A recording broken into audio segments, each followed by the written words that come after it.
आज है 19 अगस्त 2025 दिन मंगलवार। Welcome back to clean news UP. चलिए देखते हैं उत्तर प्रदेश की 25 फटाफट बड़ी खबरों को। लखनऊ में 26 से 28 अगस्त तक रोजगार महाकुंभ, 50,000 युवाओं को कंपनीज में नौकरी का सुनहरा अवसर। लखनऊ के इंदिरा गांधी प्रतिष्ठान में 26 से 28 अगस्त तक भव्य रोजगार महाकुंभ का आयोजन होने जा रहा है। इस आयोजन में देश विदेश की नामी कंपनी शामिल होंगी और 50,000 से अधिक युवाओं को रोजगार के अवसर मिलेंगे।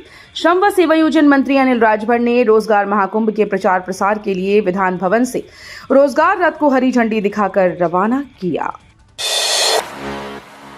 सीएम योगी बोले, हजारों परिवारों को मिलेगा लाभ।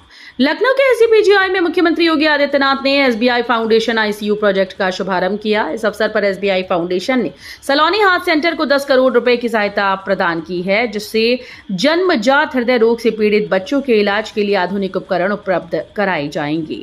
सीएम योगी ने सलोनी हार्ट फाउंडेशन के संचालक दंपति मिली सेठ और हिमांशु सेठ की सराहना की और कहा कि ये पहल हजारों परिवारों के जीवन में नई उम्मीद जगाएगी। जापान, जर्मनी समेत कई देशों में यूपी श्रमिकों की मांग, 1.5 लाख तक वेतन, सुरक्षित अंतर्राष्ट्रीय नौकरी का मौका।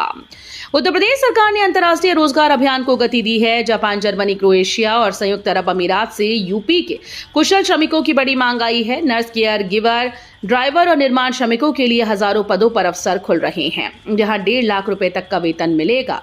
खाड़ी देशों से भी विभिन्न क्षेत्रों में नौकरी की संभावनाएं बढ़ रही हैं। यूपी सरकार की कन्या सुमंगला योजना।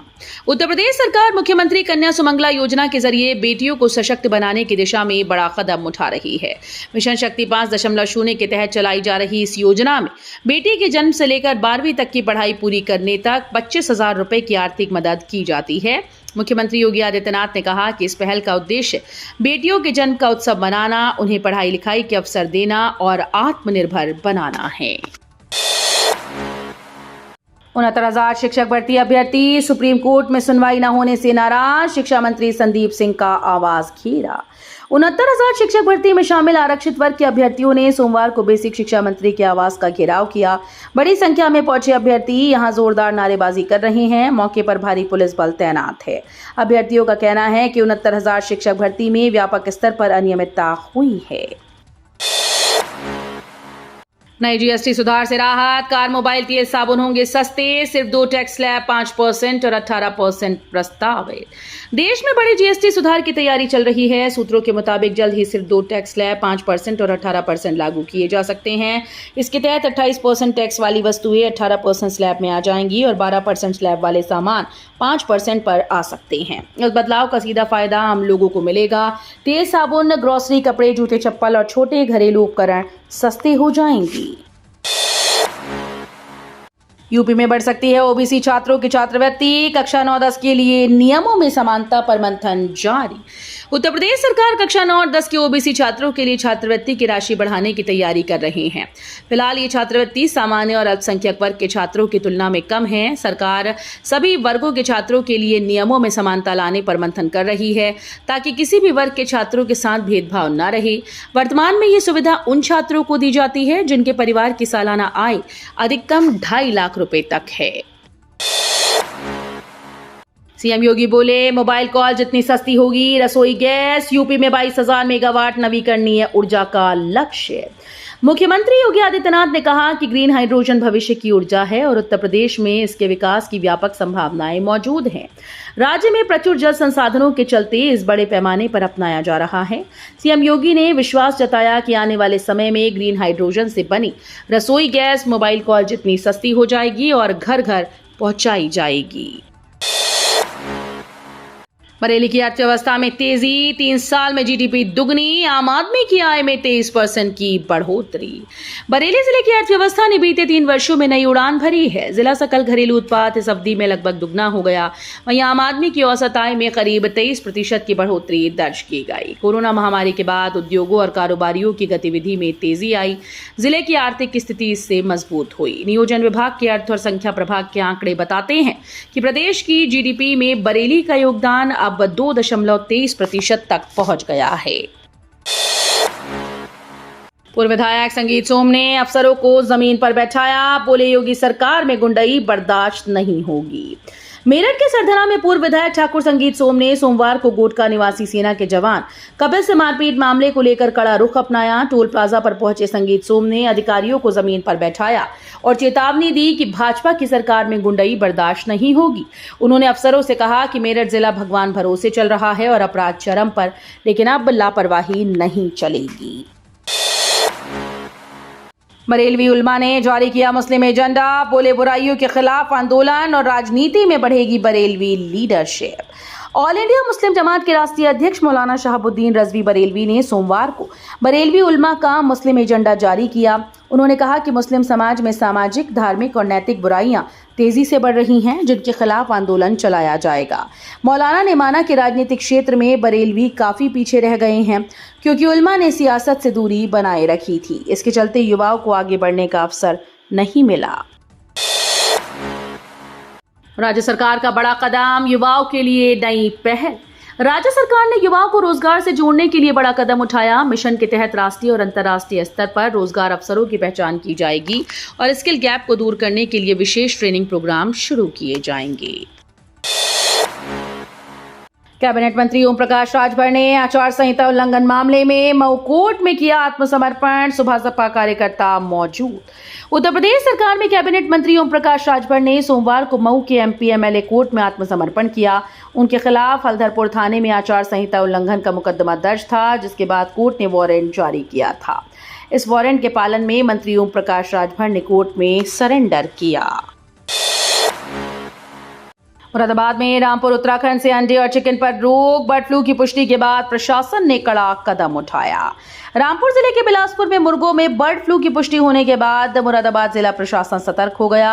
इसके चलते रामपुर और उत्तराखंड से शहर में आने वाले चिकन और अंडों पर प्रतिबंध लगा दिया गया। आदेश के अनुसार जब तक इन क्षेत्रों से आने वाली बर्ड फ्लू रिपोर्ट नेगेटिव नहीं आती, ये रोक जारी रहेगी।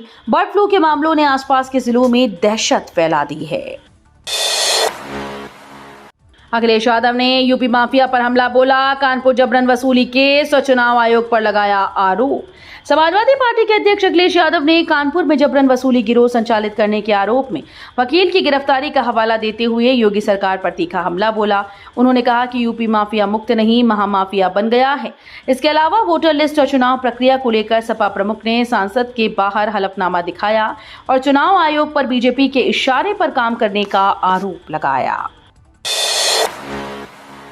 यूपी गौपाला का पतंजलि के साथ कमाई कर सकेंगे, 50% कमीशन वाली स्कीम पर हुई साझेदारी की चर्चा। उत्तर प्रदेश में गौपाला किसानों के लिए नई आर्थिक अवसरों की शुरुआत होने जा रही है। यूपी गौ सेवा आयोग ने पतंजलि योगपीठ के साथ साझेदारी की घोषणा की, जिससे गौपालक और ग्रामीण लोग गौ आधारित उत्पादों से कमाई कर सकेंगे। इस योजना में 50% तक कमीशन मिलने की संभावना है। यूपी गौ सेवा आयोग के चेयरमैन श्याम बिहारी गुप्ता ने हरिद्वार में योग गुरु रामदेव और पतंजलि के सह संस्थापक आचार्य बालकृष्ण से इस साझेदारी को अंतिम रूप देने के लिए मुलाकात की। पीएम मोदी ने लाल किले से स्पष्ट किया, अमेरिका को भारत से कृषि डेयरी में रियायत नहीं मिलेगी, किसानों के पक्ष में खड़ा। स्वतंत्रता दिवस समारोह पर लाल किले की प्राचीर से प्रधानमंत्री नरेंद्र मोदी ने किसानों, पशुपालकों और मछुआरों के हितों की रक्षा का भरोसा दिलाया। उन्होंने कहा कि भारत उनके हितों से समझौता नहीं करेगा और हमेशा उनके साथ दीवार की तरह खड़ा रहेगा। ये टिप्पणी अमेरिका के साथ प्रस्तावित द्विपक्षीय व्यापार समझौते को लेकर महत्वपूर्ण है, जिसमें अमेरिका भारत से कृषि और डेयरी क्षेत्रों में शुल्क में रियायत की मांग कर रहा है। फतेहपुर में धार्मिक स्थल का विवाद, भाजपा अदालत जाएगी ठाकुरद्वारा के स्वामित्व के लिए जुटाए जा रहे ऐतिहासिक दस्तावेज। फतेहपुर के आबूनगर स्थित रेडिया मोहल्ले के पुराने धार्मिक स्थल को लेकर विवाद अदालत तक पहुंच गया। भाजपा इसे ठाकुरद्वारा मानते हुए इसके स्वामित्व के लिए याचिका दाखिल करने की तैयारी कर रही है। जिलाध्यक्ष मुखपाल लाल ने कहा कि पार्टी हमेशा कानून का पालन करती है और इस मामले को विधि प्रकोष्ठ के जरिए अदालत में ली जा रही है। भाजपा ने ठाकुरद्वारा से जुड़े ऐतिहासिक दस्तावेज और प्रमाण जुटाने शुरू कर दिए हैं। IIT का अनोखा उपकरण 1 मिनट में बताएगा फसल की बीमारी और गुणवत्ता की सटीक रिपोर्ट। किसानों के लिए राहत की खबर है। IIT ने एक ऐसा अत्याधुनिक उपकरण विकसित किया जो फसल कटने के बाद खाद्यान्न की गुणवत्ता सिर्फ 1 मिनट में जांच देगा। ये उपकरण ये भी बताएगा कि अनाज भंडारण योग्य है या नहीं। खास बात यह है कि इसमें बीमारी की पहचान तुरंत हो जाएगी, जिससे किसान उस बीज को दोबारा बोने से बचेंगे और भविष्य के नुकसान से सुरक्षित रहेंगे। IAS अभिषेक प्रकाश के करीबी निकान जैन पर आयकर की जांच, STF से मांगे दस्तावेज। निलंबित IAS अभिषेक प्रकाश के करीबी निकान जैन की मुश्किलें बढ़ गईं। आयकर विभाग ने उनके खिलाफ जांच शुरू कर दी। विभाग ने इन्वेस्ट यूपी में कमीशनखोरी का रैकेट चलाने के आरोप में गिरफ्तार निकान से जुड़ी जानकारी STF से मांगी है। खासतौर पर निकान के आवास और कार्यालय से बरामद दस्तावेज और जांच में सामने आए तथ्य आयकर टीम को उपलब्ध कराए जाएंगे। NCERT मॉड्यूल बदलाव पर NSUI का हंगामा। लखनऊ विश्वविद्यालय गेट पर पुलिस से नोकझोंक।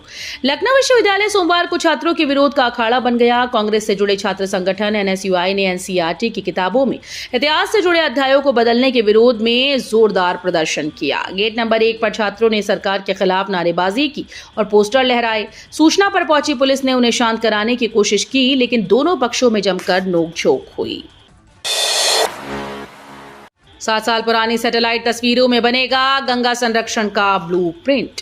राष्ट्रीय स्वच्छ गंगा मिशन ने गंगा संरक्षण के लिए ऐतिहासिक पहल की है।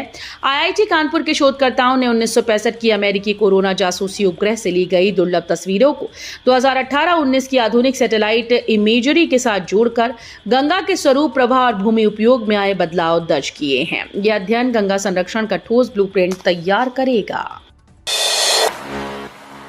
CM योगी ने दिए निर्देश, तहसील थाना स्तर पर ही निस्तारण हो जनता की शिकायतें। गोरखनाथ मंदिर में सोमवार सुबह जनता दर्शन के दौरान CM योगी आदित्यनाथ ने फरियादियों की समस्याएं सुनी और अधिकारियों को त्वरित कार्रवाई के निर्देश दिए। अधिकांश शिकायतें जमीन विवाद, रास्ते की रुकावट और इलाज हेतु आर्थिक सहायता से जुड़ी थी। CM योगी ने स्पष्ट किया है कि ऐसे मामलों का निस्तारण तहसील और थाने स्तर पर किया जाए, ताकि लोगों को न्याय के लिए भटकना न पड़े। 20 अगस्त तक यूपी में नहीं होगी भारी बारिश, IMD ने जताया अनुमान। उत्तर प्रदेश में मानसून की रफ्तार थम सी गई है। भारतीय मौसम विभाग के लखनऊ केंद्र के वरिष्ठ वैज्ञानिक अतुल कुमार सिंह ने जानकारी दी है कि 20 अगस्त तक किसी भी प्रभावी बारिश की संभावना नहीं है। बंगाल की खाड़ी में बने निम्न दबाव क्षेत्र के कारण मानसून की रेखा सामान्य स्थिति से दक्षिण की ओर खिसक गई है।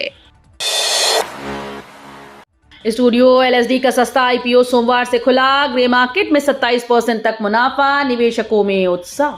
सोमवार से स्टूडियो LSD का IPO सब्सक्रिप्शन के लिए खुल गया है। कंपनी कुल 70.13 करोड़ रुपए जुटाने की योजना बना रही है। इसमें 1.10 करोड़ रुपए के शेयर फ्रेश इश्यू के तहत जारी किए जाएंगे, जबकि 28 लाख शेयर मौजूदा निवेशक ऑफर फॉर सेल के तहत बेचे जाएंगे। तो ये थी आज की 25 फटाफट बड़ी खबरें। अगर आपको न्यूज पसंद आई हो तो वीडियो को लाइक और शेयर जरूर करें। धन्यवाद।